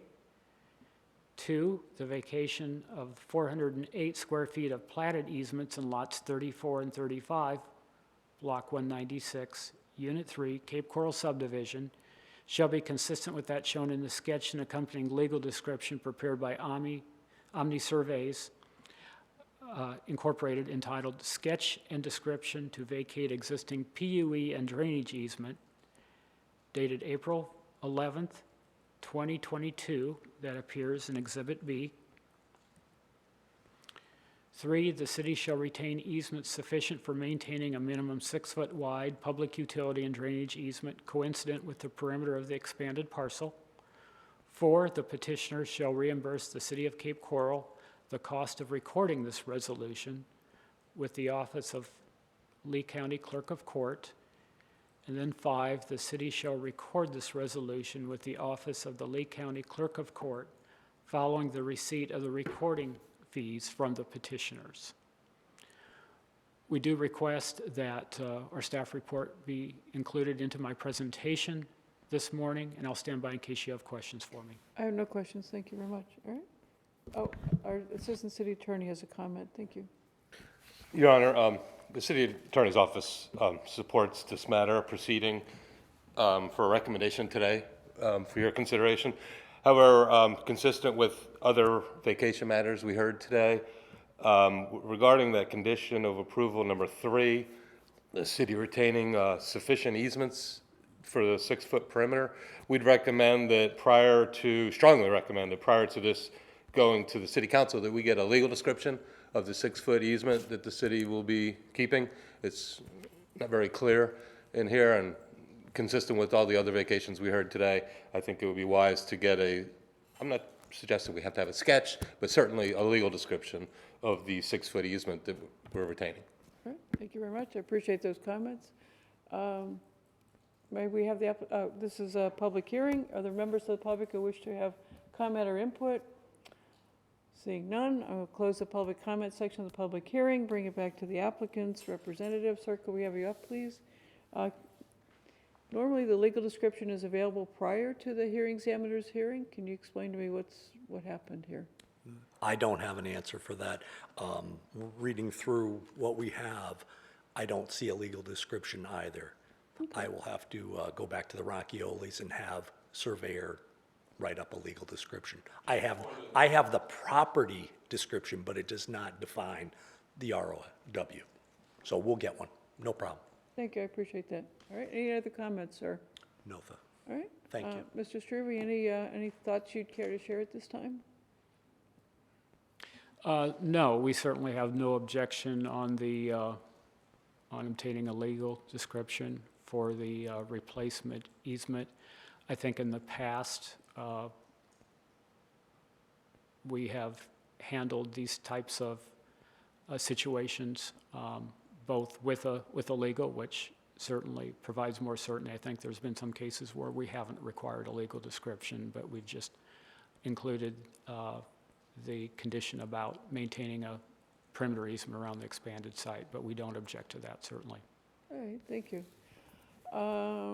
Any further comments from our Assistant City Attorney, or? No, Your Honor. Okay, fine, thank you very much. I will recommend that the vacation go forward as requested by the applicant, with the additional condition that the legal description be provided prior to the City Council hearing on this matter. That concludes our hearings for today. The date and time of the next hearing is Tuesday, July 26, 2022, at 9 a.m. here in Council Chambers. We stand adjourned at 10:56 a.m. Thank you, everyone.